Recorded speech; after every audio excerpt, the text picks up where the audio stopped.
Geek to me radio, da da da da da da. Domo arigato, geek to me radio, da da da da da da.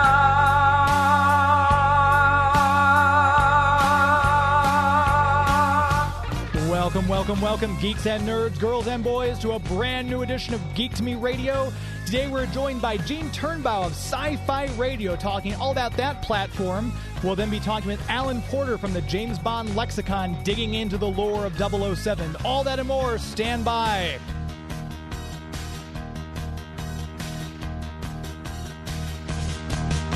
We're talking TV, comics and movies, and video games. And if you don't know Star Trek from Star Wars, we'll try to explain. There are 12 doctors for Hogwarts houses, one ring rules them all. To be the greatest Pokemon master, you must catch them all. You must catch them all. Try to catch them all. Gotta catch them all. Gotta catch them all. And if you're driving around the greater St. Louis area right now, hearing this on the big 550 KTRS, thank you for staying tuned in after Outdoors Dan. Then we've got Gene Turnbow with us. Turnbow, I pronounced it wrong the first time. Sorry about that. We're going to talk all about SciFi.Radio. I do want to give a shout out to all the moms out there. If you're wondering why, if you're streaming this on YouTube or Twitch TV or Facebook, I'm not wearing my usual Geek t-shirt because I took my mom out for brunch today. So hello, Mom, if you're listening. Thanks for being one of the best moms out there. And happy Mother's Day to all the mothers out there right now who might be listening. We're going to get right to our guest here. He's in charge of SciFi.Radio. He's going to talk all about that platform. We'll probably geek out about some stuff, too, while we're there. Mr. Gene Turnbow, how are you? Whoops, let me get rid of the other. I have the other thing playing. Sorry, I think usually Joey's here with me helping out, and I'm trying to run all of it by myself, and I'm failing horribly. Let me try that again. Gene, can you hear me? Yes, I can. There you are. Excellent. Yes. So, SciFi.Radio, tell everyone who's maybe not familiar with SciFi.Radio a little bit about what you guys do over there. Well, SciFi.Radio is the name of the station, and it's also the URL. We are the world's only full-time, 24-hour-a-day geek culture sci-fi radio station. You have a great radio program, but your listeners can only get to listen to you a couple hours a week. We're right on all the time.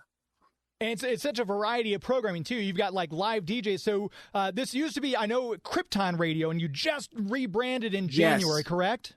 That's correct. We rebranded January 25th, and as soon as we did that, we got a big bump in our listener base because apparently people were looking for sci-fi radio and they couldn't find it. So as soon as we named ourselves what they were looking for, all of a sudden, Shazam! Well, there you go. And there's a lot. I mean, the sci-fi umbrella that covers a lot of territory.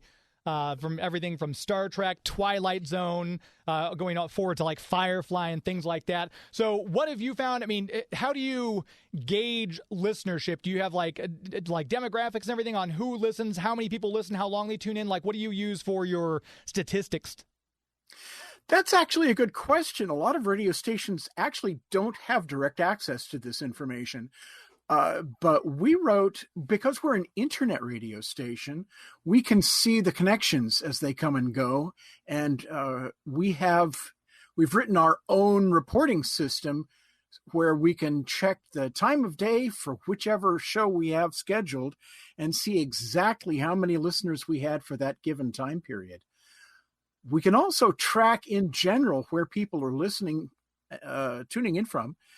And how many connections we have overall. And right now, we are averaging 1.5 million listener connections a year. And obviously that's worldwide. So that's one of the benefits of, I know with like we're on KTRS and we do stream it so people can go on the internet, but what a game changer that's been for people who want to listen to alternative programming and things like that. With now we have the internet where if you're out of range of the radio, you can always just pull up the website and stuff like that. But for an internet thing, that is what you guys do. That's access to so many people who can log in and gain access to your programming. Absolutely. We have free player apps for every smartphone. I think the most common ones are probably the Android and iPhones, but we have ones for tablets, and we're working on one for the Alexa and Google Home systems as well, and one for Roku. So you can just say, "Hey Alexa, play Sci-Fi Radio," or can you actually call out an individual program that might be playing at that time? Or no, just the name of the radio station. We have an app, and we had to pull it because it was working great, and then Amazon changed something under the hood and broke it. Oh, no. So we're trying to figure out exactly what happened. So rather than leave it up on... I think we just froze. Did we lose you? I wouldn't get frustrated and say, "Oh my God, this thing is a piece of junk." It doesn't work. So, rather than do that. So... And thank you for saying junk and not the other word that could have been said, because that's another question. You guys aren't really bound by FCC regulations either. It's the internet. So can you guys have a little more loosey-goosey with things, or? We could if we wanted to, but we try to avoid that. Yeah. We have listeners all over the world from all age groups. And sometimes, we'll get messages from one of our listeners who's like 12. We have listeners from the entire age range. It covers the entire appeal of science fiction, really. Yeah. This is one of the things that drove the people who were doing demographics on the original Star Trek series absolutely nuts. They were trying to figure out, what's the average audience? Well, they couldn't figure it out because it turned out that it appealed to everyone from 12 to 85. And so we're sensitive to that. So we try to play, we have the same standards that you have for live broadcast. No boo-boo words. Right. we watch our language, no explicit themes. And we're carried by iTunes and Stitcher and a lot of these other carriers, and they kind of have the same kind of rules. They don't like adult content because everybody's listening. And there's other so places we you have can to go follow for the that, same rules. Yeah, there's other places you can go, but that's not necessarily what people want either. I think it's Sure. you know as well as I do that you can have a good show and have a clean show and not really need all that stuff. I think people lean a little heavily on the adult gritty. It's really easy to be gritty. It's really easy to be blue. You don't have to be entertaining. Right. And there's so much in science fiction and fantasy that doesn't rely on that. And there's really no need to go in that direction. So we have everything from Star Wars to Star Trek to Babylon 5 and Firefly, as you mentioned. And we have a lot of the obscure stuff as well. We have fan-made music, which I think we're the only radio station that plays that. It's called filk music. It's the word was coined in the 1950s. It started out as a typo, and it stuck. So any kind of music made by and for fans using fanish theme, especially if it's a familiar tune where they've rewritten the lyrics.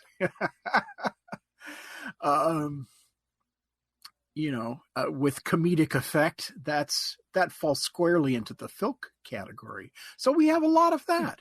There's a surprising amount of it.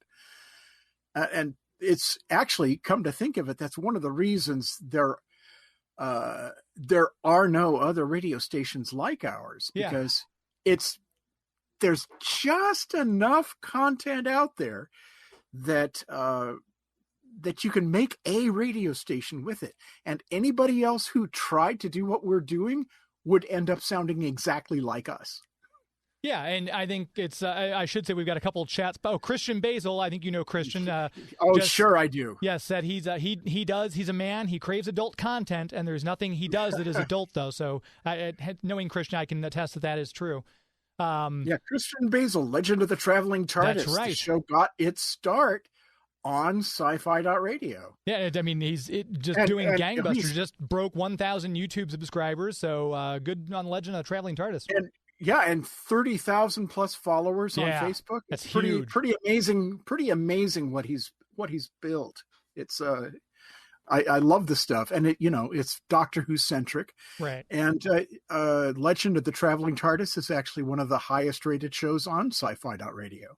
And again, that speaks to that love of Doctor Who. And Doctor Who, I think, is another show like Star Trek that you mentioned that really there's that huge age range, because there's people who are older than me that remember, Patrick Troughton as the second Doctor, all the way down to people who got their start with they may have started now with Jodie Whittaker, and there's little girls who are watching Doctor Who, so that runs the gamut as well.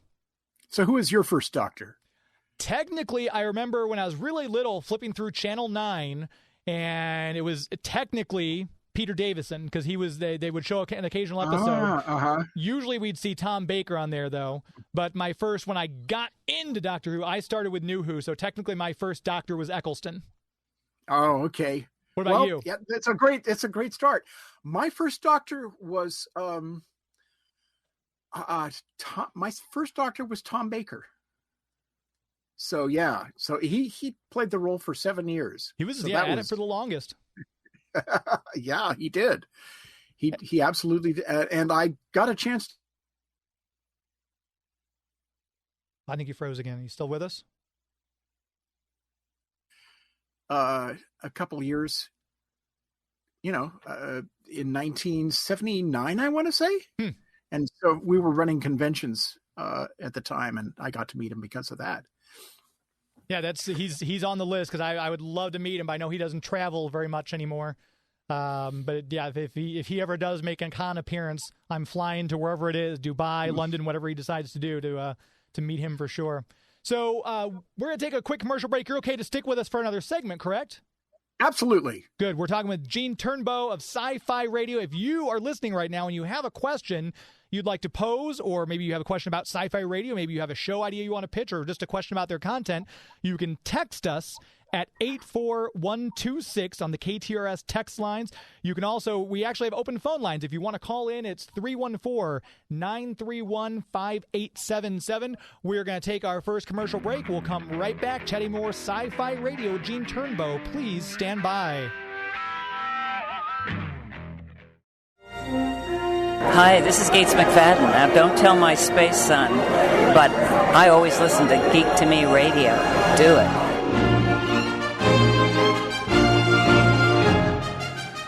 Had to play the Gates McFadden liner because my online show, those of you who are listening right now on the live radio show, I do an online show as well. It's still Geek to Me Radio, but you can find it on my website, geektomeradio.com, or wherever you get your podcasts from, Stitcher, SoundCloud, Apple Podcast, wherever. And we've actually got a show coming up. It'll drop Tuesday or Wednesday, I believe. And it's featuring Ming Chen of Comic Book Men from AMC. And then we're going to have a nice talk with Gates McFadden about a brand new podcast she's launching called Investigates. Who do you think you are? So make sure you check out geektomeradio.com and bookmark that page so you can check out the interview with Gates McFadden coming later this week. Right now, we're talking with Gene Turnbow of Sci-Fi Radio, all about his platform and all the programming he's got. So when you guys have your programming, when you set up things, how often does programming change? Like, do you have people who come in and do it for a little while and then come out and you've got other people waiting to fill the slot? What's turnover like? Just kind of talk a little bit about programming, if you could. I would say that our programming, it's constantly evolving. First of all, we're constantly getting new music from movies and new games that come out and the stuff that the fans make. So Sci-Fi.Radio is a constantly evolving internet radio station. We get a lot more submissions for content than we can actually use. And so we have to be pretty selective about how many talk shows we take. And I would say each one of these shows lasts on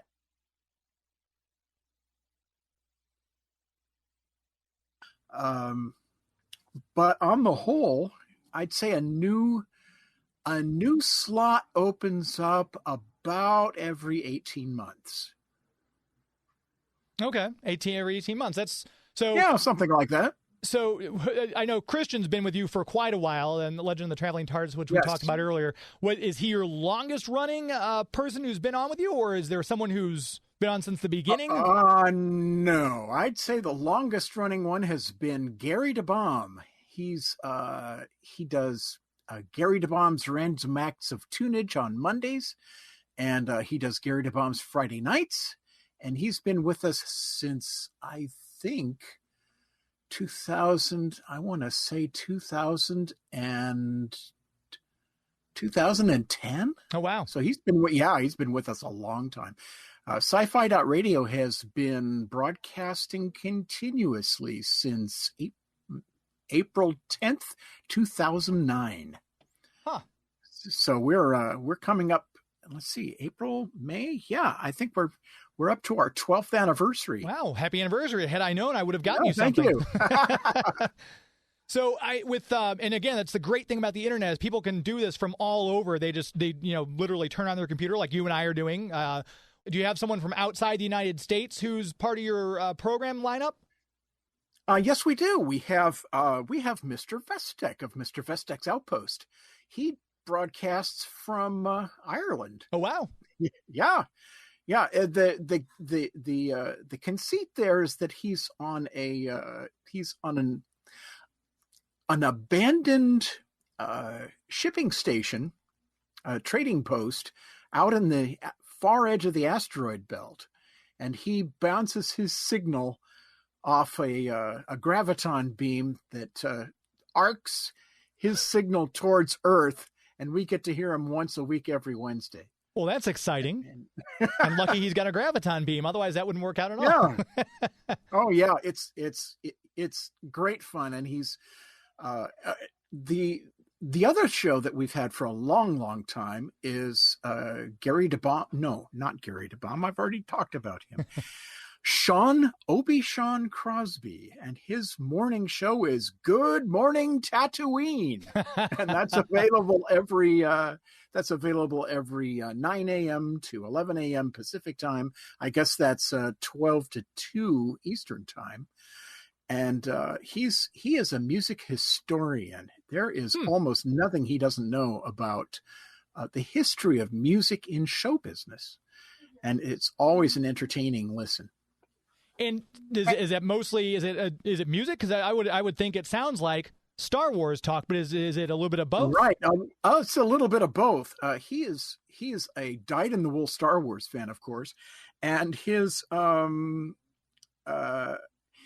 he is a Star Wars character.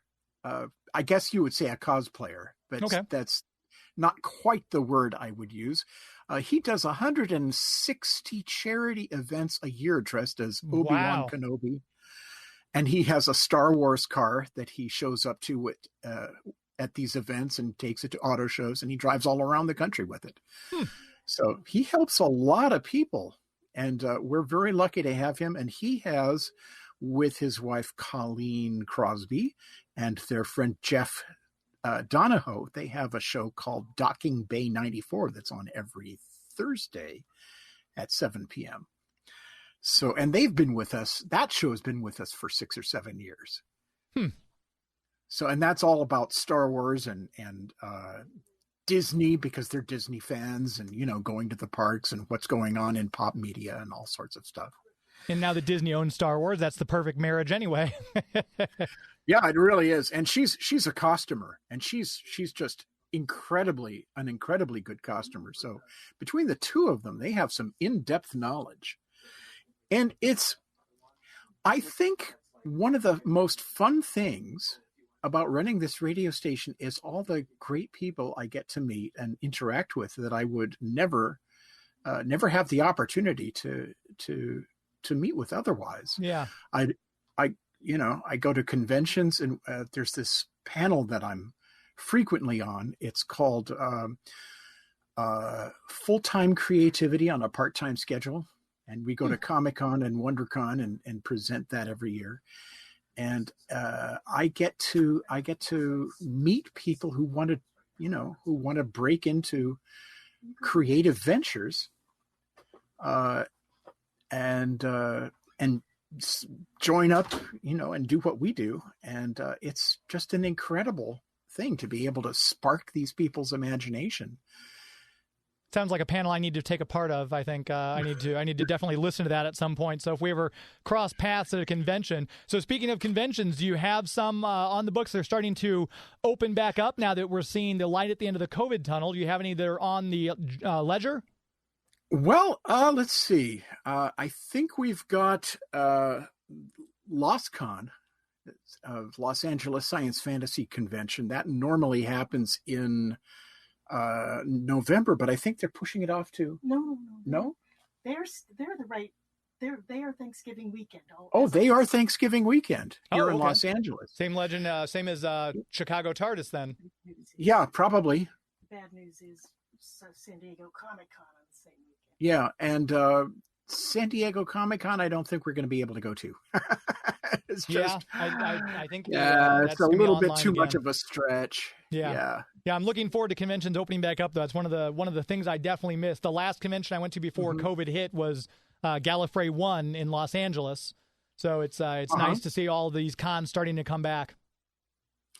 Yeah, they're sort of starting to trickle back in. I think this is one of the things that's one of the things that I think gives sci-fi.radio its appeal is that we're more or less a convention that you can take with you wherever you go. That's nice. It's a sci-fi convention in your pocket. Just turn it on, and it's a constant companion.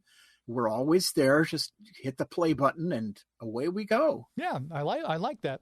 And you talked about all these great things. If you had to say, before we let you go, I know we're wrapping up towards the end of the segment. I don't want to keep you for too much longer, but what is the hardest part? Like, obviously, it sounds like a great job. You're getting to oversee all these sci-fi shows. Obviously, it's not all fun and barbecues. What's the hardest part of your job that people might not even realize is something you have to contend with?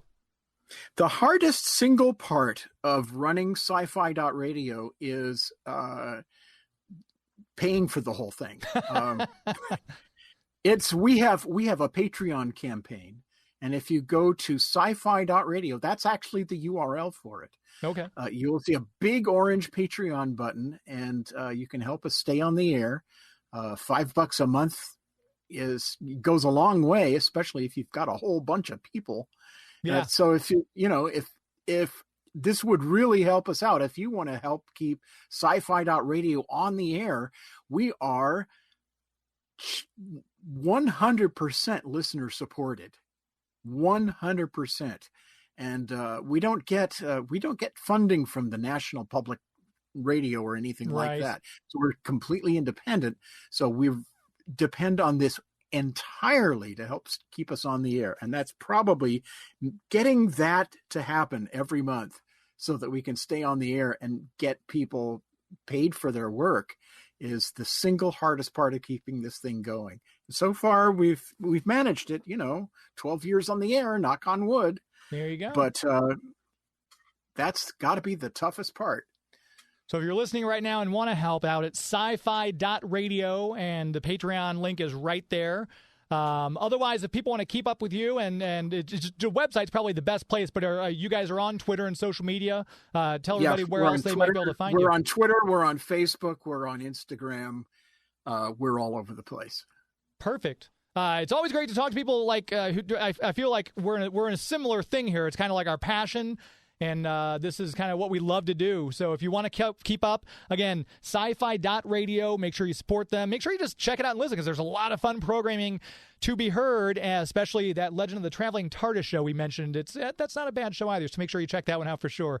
But Gene Turnbow, this has been great. Thank you so much for your time. Continued success to you, and hopefully we'll run across each other at a convention. I can sit in on that panel you've got and learn some stuff.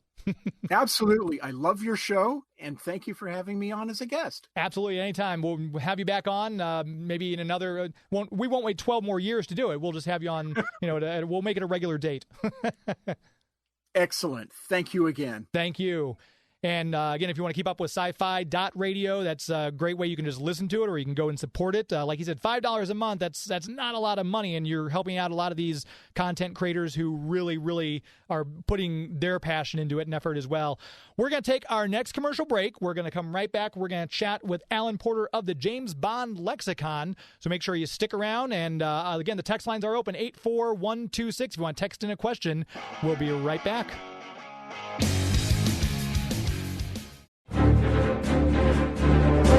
Hi, this is Dean Devlin, director of Bad Samaritan, and you are listening to Geek to Me Radio. Dean Devlin, also the director of Leverage, brand new show. If you're a fan of the old series, they're bringing it back on July 9th. He just announced on his Twitter. Very excited to see Christian Kane and all the gang back, Aldous Hodge, and everyone coming back for that new Leverage that we're going to be enjoying. Want to make sure we tell you about our official movie sponsor, Marcus Theaters. MarcusTheaters.com is the website. If you go there, you can find the Marcus Theaters or Movie Tavern location closest to you on the website. You can purchase your tickets right there, get movie reviews, and more. Huge shout out to the brand new Mid-Rivers Mall location that just opened up this weekend. Thank you to Brian and Keith over there who set us up with a private screening of Wrath of Man. We all had a great time. You can get food cooked to order there and enjoy the big, huge, comfy Dream Loungers. Every seat there at the Mid-Rivers Mall location is a Dream Lounger seat, and they've even got the heated ones and the big DXL screens you can go enjoy. Great place to see Movie Tavern or Marcus Theaters, and if you download the app on your smartphone, if you're watching this on Twitch TV or YouTube, you can see I've got the app right down there, the Marcus Theaters app. You can download that. You can even order your concessions through the app and your tickets. Get your tickets when you walk in. The concessions will be waiting for you for a more contactless experience. And as we always say, Marcus Theaters, the best movie-going experience in the galaxy. And it's definitely the place I'm going to go to see No Time to Die, which I think my next guests here will be excited to talk about that. We've got Alan Porter and Gillian Porter from the James Bond Lexicon. How are you both tonight? We're doing good, thank you. Good, thanks. Good. Thanks for having us on the show, James. Oh, thanks for being on. I thought I was only getting Alan, so I'm excited that Gillian's with you, too. That's great. So talk a little bit about... sorry, go ahead. I was going to say I made us stay up late. So are you guys on the East Coast, or is this... We're Central. Central. Okay, so you're the same. Okay, good. Okay, Yeah. I always, when I have East Coast people on, I try to be cognizant because I know it's a little bit later, but that's great. So we're in the same time zone. That's perfect. So talk a little bit about the James Bond Lexicon, how the idea came up, and what prompted you to do this. Okay, so for folks who don't know, just going to... There it is. The James Bond Lexicon is a small 450-page book, which is basically a dictionary of the fictional worlds of James Bond. It's a guide to Bond's world in movies, novels, comics, and TV. So it's not a encyclopedia of like the actors and the directors and stuff.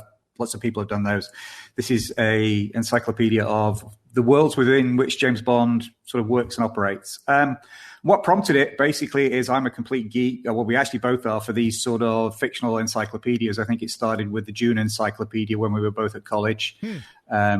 Jill's a big Agatha Christie fan. She has a couple of Agatha Christie type encyclopedias. We've got Batman encyclopedias, Wonder Woman encyclopedias, the whole range of them around the house. And you know, this was like one of those invisible gaps on the shelf. It was like, you know, there was encyclopedias about the James Bond movies. There was an encyclopedia that covered the novels of Ian Fleming, or a book that looked at those. But there was nothing that brought the whole franchise together between two covers. So we wanted a book like that, so we set out to write one. And there's a lot of the stuff that people don't think about, like I was looking at your website and like the comic books. I've had to go back through and look at my collection after I watched your website, and I was like, I do have For Your Eyes Only from Marvel Comics. I do have that in my collection, and I actually have the Showcase comics from way back in '63 that featured Dr. No. So it's kind of cool to see all those little pieces kind of brought together in the book. Yeah, thank you. Yeah. And so if we had to get into James Bond, I'll go ahead and we'll get the easy questions out of the way first. Jillian, if you want to go first, who is your favorite actor to play James Bond? That's a difficult one. I really like Pierce Brosnan, but I also think Timothy Dalton brought an awful lot to the role that is very unrecognized. Yeah, he was definitely understand. I wish we could have gotten a third movie with Timothy Dalton, because I think that whole obviously the litigation happened and we didn't get another one. I'm sure he would have been on board for it from the sounds of it, things he said in other interviews. Yeah. My answer is pretty much the same. My favorite one is Brosnan. I think he was the epitome of all the other Bonds together.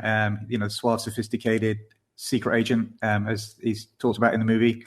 And he clearly has fun in the role. I mean, he's smiling a lot, and he clearly enjoys being James Bond, and still enjoyed the fact that he was James Bond. He's one of the few that does. And I think Timothy Dalton was probably the closest we've ever got to the Bond of the Ian Fleming novels. So. Yeah, my sister, for my birthday present one year, she got me, it's a reproduction of all of Ian Fleming's original novels with the original slipcases and dust covers and everything like that. And I sat down and blew through. I read them all in, I think, the span of 4 months. But it's really kind of gives you a different insight if you're just a movie fan and watch the movies versus if you read the books and kind of have that slightly different perspective on the movies. Have you found that to be the same? Yeah, I mean, we talk to a lot of people who are big fans of the movies who have not necessarily read the books, and he's a very different character in the books. Obviously, the basic essentials of the tropes are there, but he's much more of a plot device rather than a really developed character. But also, in the books, he's the he's not the Superman. He's not the walking encyclopedia like Roger Moore is, or he's not the Superman who doesn't get hurt. He spends a lot of time learning how to do things. He doesn't have as many gadgets, and very few gadgets, in fact. And it's a lot more traditional spy stuff. But you also got the other stuff that Fleming was really good at, which was like the travel logs and the food and all that sort of side of it. So he's a very different character in the books than what he developed into in the movies. So you said you obviously you like James Bond, you're invested in it. How much research, how far did you actually visit GoldenEye? Did you go that far to walk in Ian Fleming's shoes? How much research and everything did you go into, and how long from conception to actual publication did the book take? 10 years. Wow. So it's definitely a comprehensive look at James Bond then, if 10 years worth of research. Well, we had a few stops along the way for different issues. So it didn't technically take 10 years, but it was over the span of 10 years that we got it done.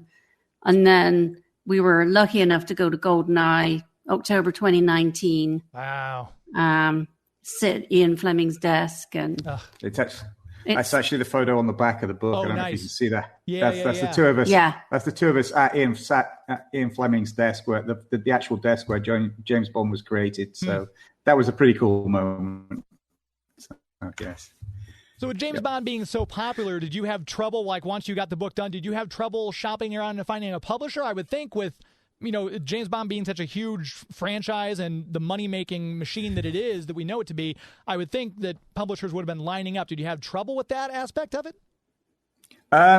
We sort of did and didn't. When we originally started the project, it was actually with a friend of ours who had already published 2 other lexicons on other pop culture franchises. And I sort of said to him, I love what you've done with those 2 books. We got them on our shelves. How about a James Bond lexicon? And he was like, yeah, great. So that sort of got us going.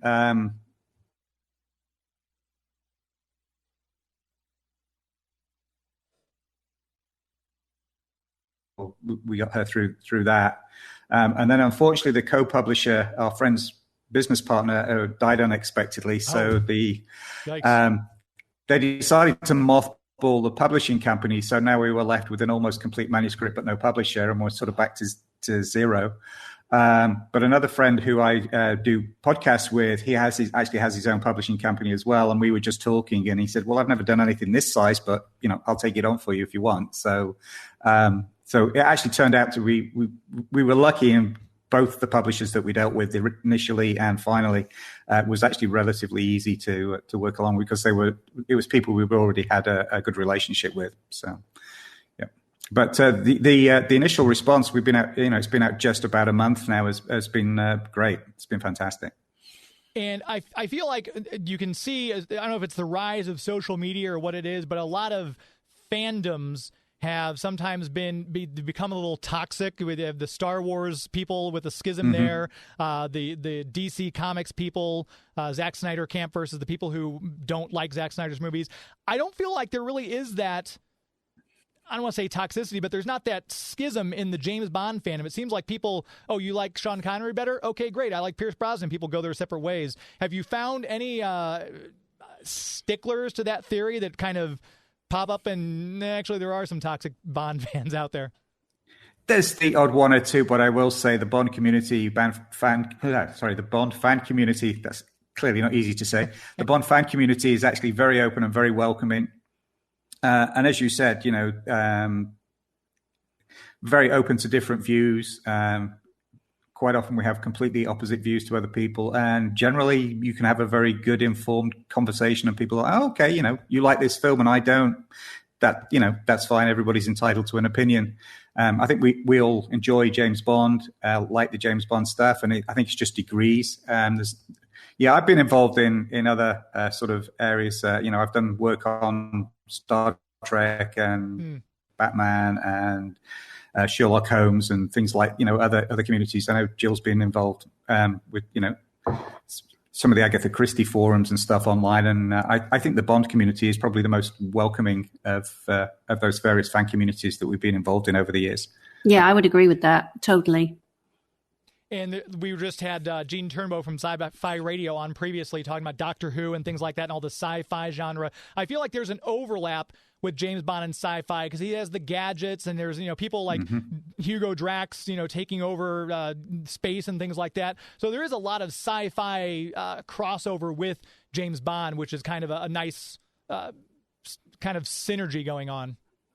Yeah, definitely. I've actually done a couple of panels at various conventions over the years talking about whether James Bond is sci-fi. What's the consensus been? Did people? Generally, it is. I mean, you get a few of the hardcore science fiction fans who sort of mutter under their breath and go never. But you've only got to think about movies like Moonraker, space battles and lasers. And is it serious science fiction? No, but is it sort of pop culture light science fiction? Yeah, I think it is. I know a lot of Bond fans think about the fact that Bond lives in a sort of a parallel universe to us. It's sort of hyper realistic, I think is the phrase. I think there's definitely a sci-fi, certainly a light sci-fi element to it. Yeah.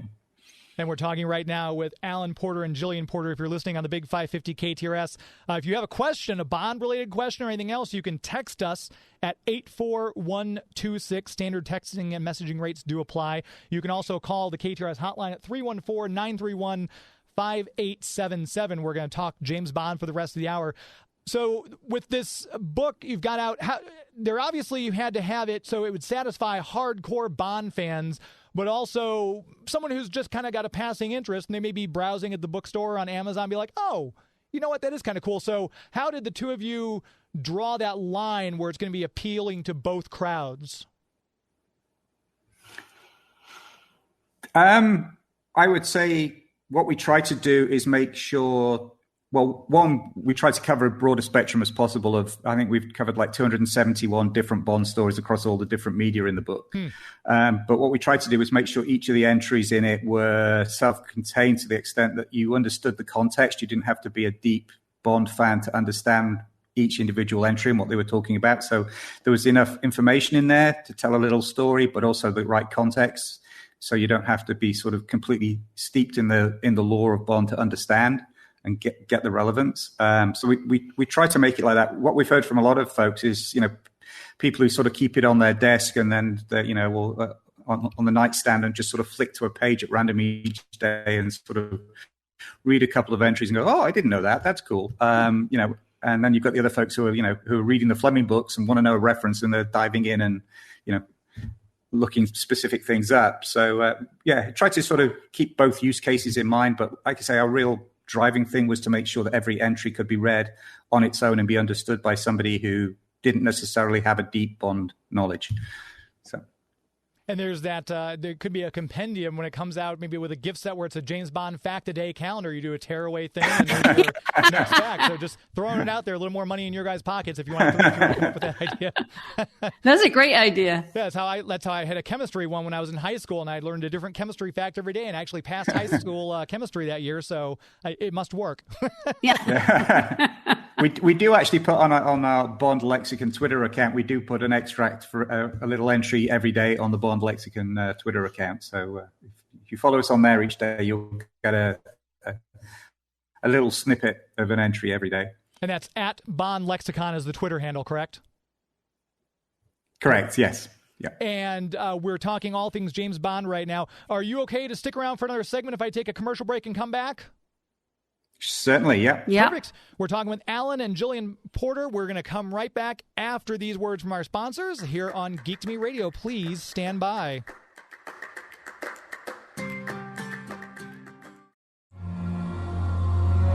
This is Kevin Conroy, the voice of Batman. You're listening to Geek to Me Radio. And we're back. Make sure if you are going to buy some Batman comics, you check out Justin's Comics. Brand new sponsor we picked up for the month of May. Justin's Comics in St. Charles. You can look them up online, justinscomics.shop.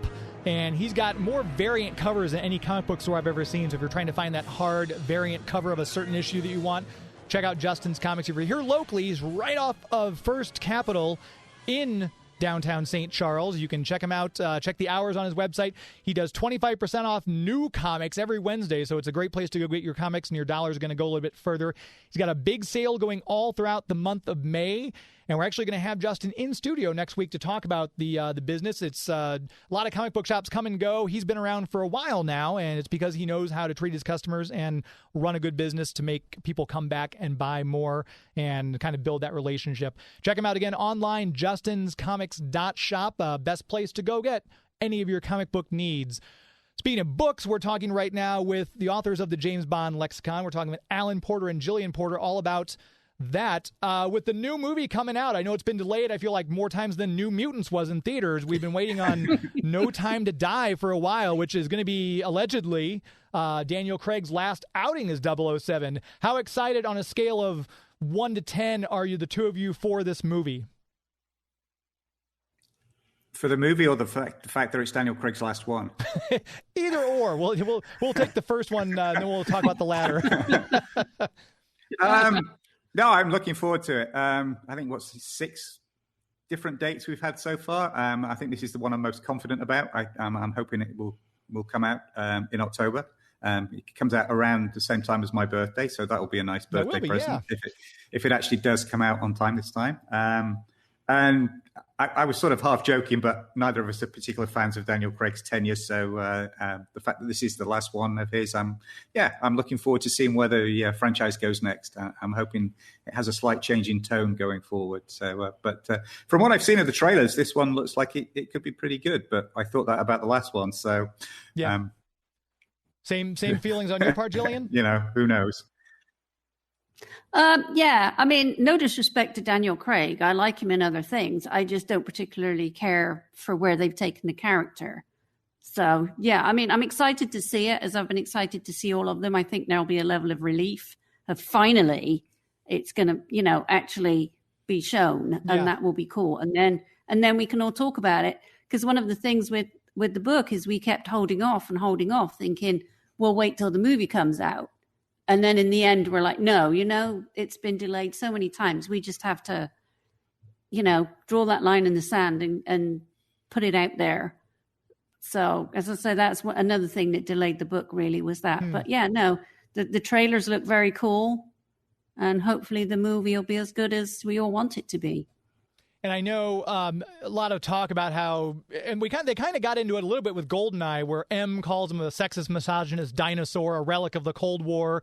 And it really was a different state for Bond going forward after the Cold War ended, when you got GoldenEye kind of addressed that. And I feel that the Craig movies have gotten a little bit more into Bond as a character, like actually kind of fleshing it out, which I don't know if I need. Some things are okay, the formulaic. He meets the girl, he meets the villain, he loses the girl, someone gets killed, he blows up the guy's base and sails off at the end. I don't like things necessarily be complex, and I wonder if James Bond, because people have said before we need a female James Bond, but I think that kind of takes away from what James Bond is. We get some great movies that are Bond-esque, with like Atomic Blonde that came out a couple years back. I love that movie. It was great, and it was essentially a female James Bond. So what are your thoughts on the evolution of James Bond in film going forward? I agree. I actually heard something the other day that I thought was a very smart statement, that basically what we've had is when James Bond is successful is when they make the same movie over and over again, but they just do it in a different way. It's the same basic, as you said. Yeah, I mean, you just pretty much outlined a James Bond movie there. Something cool happens at the beginning. He goes into M's office. M says there's a bad guy about to do something. Here's a file. Go stop him. Bond goes out, meets the girl, meets the bad guy. Beds the girl, blows up the bad guy's base, ends up in a dinghy. Hopefully. And that's a James Bond movie, and that's what, a lot of them have been, but they've told really interesting stories around them. But what they've always done is push the envelope a little bit. It used to be that Bond used to lead and all the other franchises used to follow. And I think at some point that got inverted. You could discuss at what point that happened. But I think definitely since Casino Royale and that they've tried to follow what the other tentpole movies have done. Build an interconnected continuity. Bond never had one. He didn't need one. Like I said, Fleming's Bond is really a plot device rather than a character. But in the movie, they felt they had to start building all this backstory, which nobody really wants. The whole point about being James Bond really was that it was somebody that you wanted to be or live in that world or, put yourself in that world. You didn't need the backstory of him being a particular individual. It was sort of a mold you could pour your imagination into. Yeah. And I think by giving him a very specific backstory, they've sort of taken that away. Certainly for me anyway, he's not, like I said, one of the reasons I like Pierce Brosnan is that, he is that sophisticated, stylish secret agent. And the Daniel Craig Bond is not, he's a very tough, blunt instrument, as they actually talk to him about. And I don't think he's stylish, and he doesn't have the wit and the humor and stuff. And I think that's not necessarily Daniel Craig's fault. I think it's just the way it's been developed, and to try and keep up with things like Mission Impossible and the MCU and things like that and Bourne. And I think they should have just stuck to let's make James Bond movies, not try and do what everybody else is doing. So I'll get off my soapbox now. For Bond 26, whenever we get it, I'd love to see them go back to the formula, but keep looking forward, not trying. Like, I think one of the things that went wrong with Spectre they looked backwards and said, well, what worked before? Let's try and do that. Yeah. And they threw all those cliches and tropes in, and it just lost everything. Instead of keeping the formula and looking forward as to how they could take that formula and do it a little bit different moving forward. So yeah, I often refer to Spectre as Diet Skyfall. I just felt like those kind of, the same, more or less the same thing, similar theme song, everything. But we've just got a few minutes before we wrap things up. Again, we're talking with Alan Porter and Gillian Porter of the James Bond Lexicon. Best place to buy it, I would guess, be the website. Do you put people to Amazon? Obviously, we always say support your local bookshop if the local bookshop can order it for you. But your website and Amazon are probably the best places, yeah? Yeah, we have a companion website called the jamesbondlexicon.online. And if you go to the book page, we keep a list of all the links. So all the global Amazon sites there. If you're listening around the world anyway, you can buy it from your local Amazon. We also maintain a list of independent bookstores and services that have it.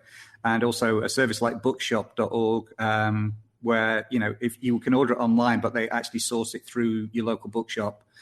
So the local bookstores earn money as well. So, all the Amazon links are there, and all the as many independent bookstore links as we can find are on there as well. So just visit the website, and you can find the link of your choice to purchase a copy. Perfect. And the website's a nice little whet your appetite, because there's a lot of cool information there and stuff that I didn't even know. And I consider myself a James Bond fan and a Bondophile, I guess, if that's a thing. But very informative, just the website, so I can only imagine how good the book is. Again, it's the James Bond Lexicon. Alan and Gillian Porter, this has been great. Thanks so much for your time tonight, and we'll have to have you back on again for Volume 2 of the Encyclopedia, yes? Thanks for having us. Thanks for having us, James. It's been fun. Thank you. Take care. Thank you. And before we let Bye. you go, we want to make sure we mention our other sponsor, the premier sponsor of Geek to Me Radio, the City of St. Charles. That's the Greater St. Charles Convention and Visitors Bureau, with hopefully the light at the end of the COVID tunnel starting to shine. People are getting back out. People are traveling. People are wanting to experience stuff again and kind of live life. So the good place to do it is the City of St. Charles. If you're from out of town and haven't been, a lot of cool places to see. If you're a foodie, a lot of great restaurants to explore up and down South Main. There's all sorts of places you can go no matter time of day, and it's a lot of happening all the time. If you're a history buff, it's one of those places where you can walk up and down the cobblestone streets and see the historic placards that are on the buildings. They have festivals that go on several times throughout the year, and Elizabeth Phelps and Ryan Cooper do a great job of bringing those festivals to life. And literally, for Christmas traditions, people come from around the world to that event. People plan their holiday around it. We've had people come from Finland. We had a couple from Russia come last year. It's something you really have to see and take in. You can plan your trip now. Go to the website, discoverstcharles.com. That's discoverstcharles.com. And if you're from the greater St. Louis metropolitan area, head on over. Bike ride the Katy Trail. Take your dog out for a walk on the cobblestone streets and just have some fun. The website, once again, discoverstcharles.com. As we always say, it's an historically good time. Want to make sure we talk about the online show, geektomeradio.com. We've got this week coming up Ming Chen from AMZ's Comic Book Men and Gates McFadden, Dr. Beverly Crusher on the show. Thanks again to my guests tonight, Gene Turnbow of SciFi.Radio, Alan Porter and Gillian Porter from the James Bond Lexicon. Until next week, my friends. It's not in the way you watch a zombie. It's not in the way you watch The Flash. It's not in the way you love Scotty Young Arts. It's not in the way you play Mario Kart. It's not in the way you look when you make Game of Thrones references. That's a show. This is Geek to Me Radio. That's a show.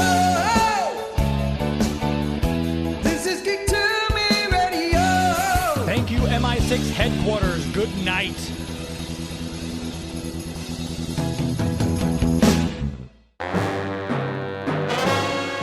This is James Enstall, host of Geek to Me Radio, and I have a mission for you. Help me, Obi-Wan Kenobi. You're my only hope. The next time you want to buy something from Amazon, go to geektomeradio.com first and click our Amazon affiliate link. Simply shop like you normally would, and when you check out, a small percentage will go to supporting the show. So remember, the next time you want to search Amazon for the latest Game of Thrones Blu-ray or Sonic Screwdriver, click through from geektomeradio.com first. This tape will self-destruct in 5 seconds.